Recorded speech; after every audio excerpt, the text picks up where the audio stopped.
¿Las vacunas COVID-19 de ARN mensajero causan miocarditis? Quizá, pero no en una escala que debería evitar que las personas se vacunen, según dos estudios publicados el 29 de junio en JAMA Cardiology. Acompáñenme a revisar brevemente estos dos estudios que reportan que la miocarditis aguda que se desarrolla después de la administración de la vacuna COVID-19 es rara, pero puede ocurrir. Y por lo tanto, como médicos y como radiólogos, debemos estar conscientes de esta posibilidad al evaluar los estudios de diagnóstico en los pacientes que se nos refieran con síntomas para descartar esta posibilidad. Bienvenidos a Memorándum, un espacio que, como saben, está dedicado a la revisión de artículos científicos, prácticamente todos ellos de radiología, pero en algunas ocasiones, como el día de hoy, vamos a revisar artículos relacionados con nuestra especialidad, pero que se publican en otras revistas, como en este caso en JAMA. Bien, pues sabemos que la miocarditis asociada a vacunas en general, pues se ha descrito principalmente pues en forma anecdótica y es difícil establecer particularmente una relación causal ahora entre las vacunas del COVID-19 y la afección del corazón, la afección cardíaca.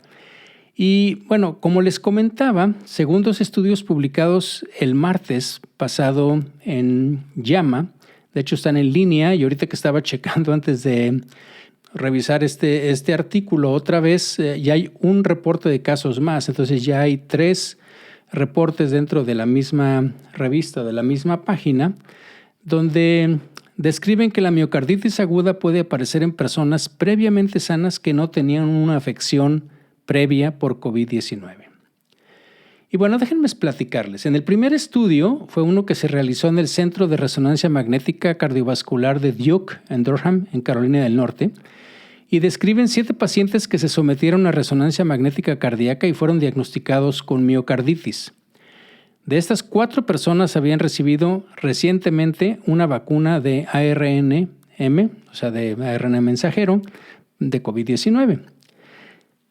Pero bueno, esto, y ahorita voy a entrar más en detalles, debemos de tomarlo en consideración en un contexto en donde se habían puesto más de 550,000 vacunas a personas que estaban en el área que atiende ese hospital.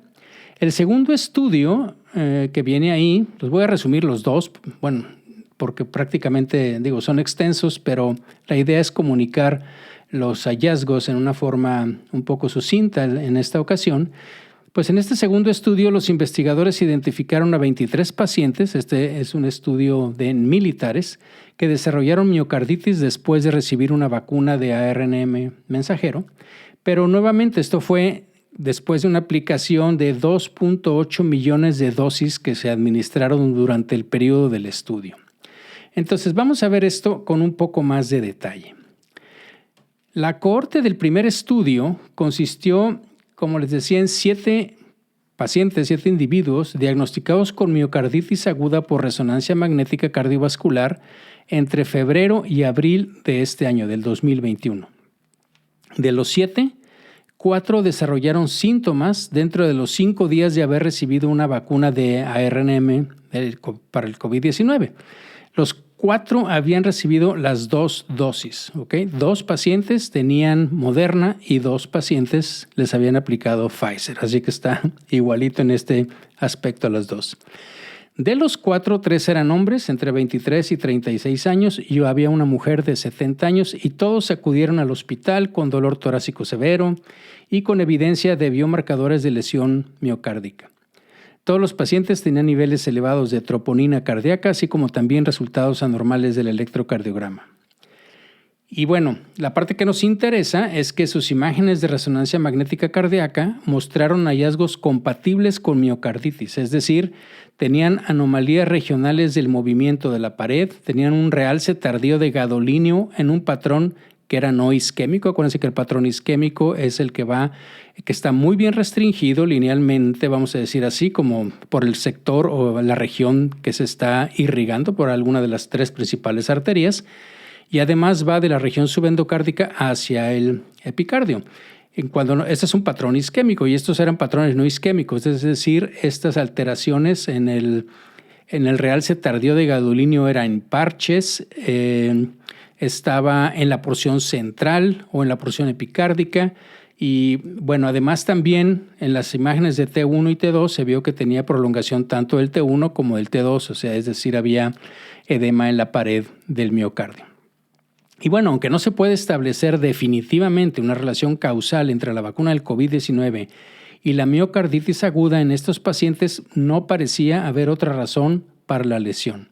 Ninguno de estos pacientes tuvo un pródromo viral o tuvo pruebas coincidentes, es decir, les hicieron la PCR de COVID y estaba negativa, PCR para el virus respiratorio estaba negativo y no había ninguna otra explicación, vamos a decir así, alternativa a lo que pudiera ser la causa de la miocarditis. Tampoco ninguno de ellos tuvo COVID el año anterior, lo que sugiere que la miocarditis por el síndrome inflamatorio multisistémico, ¿se acuerdan? Ese que surge posterior a un COVID, pues también es poco probable porque ellos no habían tenido esto. El segundo estudio se realizó en el Centro Médico Militar Nacional Walter Reed de Bethesda. Y bueno, este estudio incluyó pues obviamente a 23 militares, todos ellos eran hombres, 22 estaban actualmente en servicio y había uno jubilado, y todos habían recibido vacuna de ARN mensajero.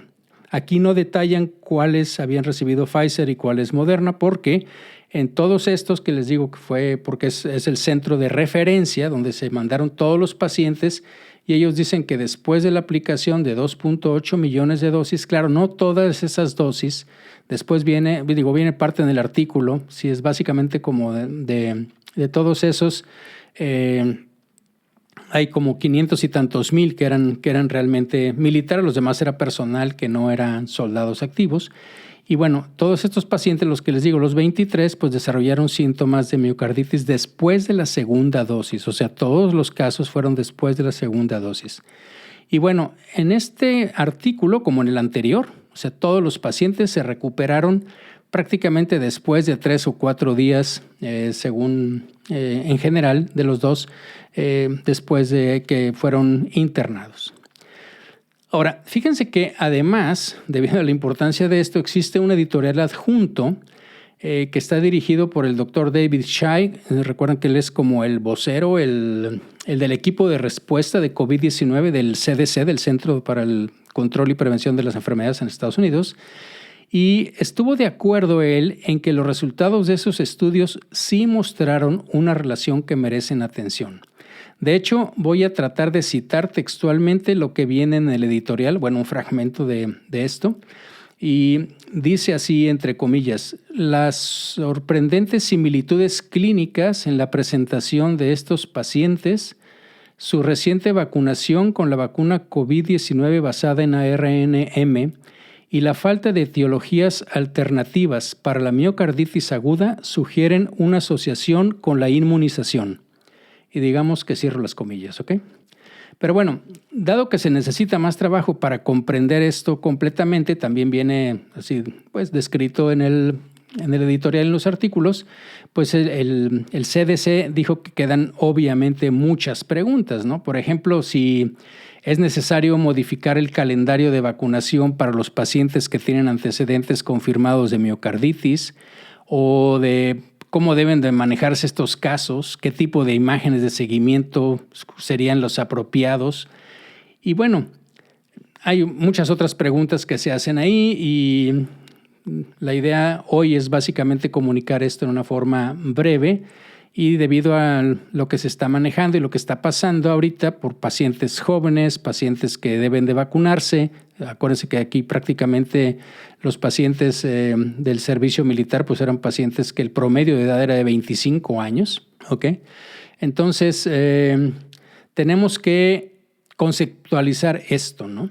Fíjense, por ejemplo, el primer estudio que les decía, los autores estimaron, como les decía, que más de 560,000 personas en los 6 condados que rodean su institución de atención terciaria, pues este hospital ahí en Duke, habían recibido 2 dosis de la vacuna que estaba basada en esta ARNM para el 30 de abril del 2021 y solo 4 casos de miocarditis se presentaron hasta esa fecha. Ese es el hospital donde, en teoría, reciben a todos los casos de esos 6 condados. O sea, ahí se centra todo y más o menos más de 500,000 de vacunados en esa región. Y los autores del segundo artículo reportan que el sistema de salud militar había administrado 2.8 millones de dosis de vacunas basadas en ARNM hasta el 30 de abril de 2021 y solo se habían detectado los 23 casos de miocarditis que les digo. O sea que, según los datos actualmente disponibles, la miocarditis después de la inmunización con las vacunas actuales basadas en ARN mensajero es poco común o, bueno, yo diría, pues es bastante rara, ¿no? Pero aquí hay algo importante, ¿no? Porque los resultados de estos estudios podrían, digamos, asustar más de lo que ya está la población, aquellas personas, por ejemplo, que están recelosas de vacunarse, ¿no? Y de hecho, les voy a tratar de traducir textual lo que aparece como una nota editorial del JAMA con respecto a esto. Y dice, abro, digamos así, las comillas. Los informes anteriores de eventos adversos después de la vacunación contra el sarampión, las paperas y la rubiola, que luego se consideraron sin fundamento, generaron una alarma pública significativa y provocaron resistencia a la vacuna, un efecto que perdura hasta el día de hoy. Sigo textual, ¿ok? A la luz de este legado, así como de los temores en curso relacionados con la vacunación que conducen a una aceptación variable, especialmente en poblaciones con mayor riesgo de COVID-19, la decisión editorial de publicar este estudio no se tomó a la ligera. Y ahora sí cerraría las comillas. Fíjense lo importante de esto. ¿Sabían la posible repercusión que esto iba a traer? ¿Okay? Evidentemente esto está relacionado con lo que supimos por los medios de que existía la miocarditis después de la vacunación y bueno, ya está demostrado, está publicado en JAMA y bueno, ellos como dicen aquí no lo tomaron a la ligera. Entonces, desde mi punto de vista esto es pues solo para enfatizar que los médicos debemos conversar con los pacientes y pues además de discutir los riesgos de la infección por COVID-19 y la eficacia de las vacunas, también debemos de estar conscientes e identificar las preocupaciones de los pacientes con respecto a la seguridad de las vacunas y estar preparados para discutir estos riesgos con ellos. Esto es lo que les quería comentar el día de hoy. Espero que haya sido de su interés. Hay cosas que evidentemente vamos a tener que seguir aprendiendo sobre esto. Pero, por favor, si tienen alguna sugerencia o comentario al respecto, déjenlo en las diferentes plataformas de Memorándum y, como siempre, agradezco mucho su atención y nos escuchamos en la próxima.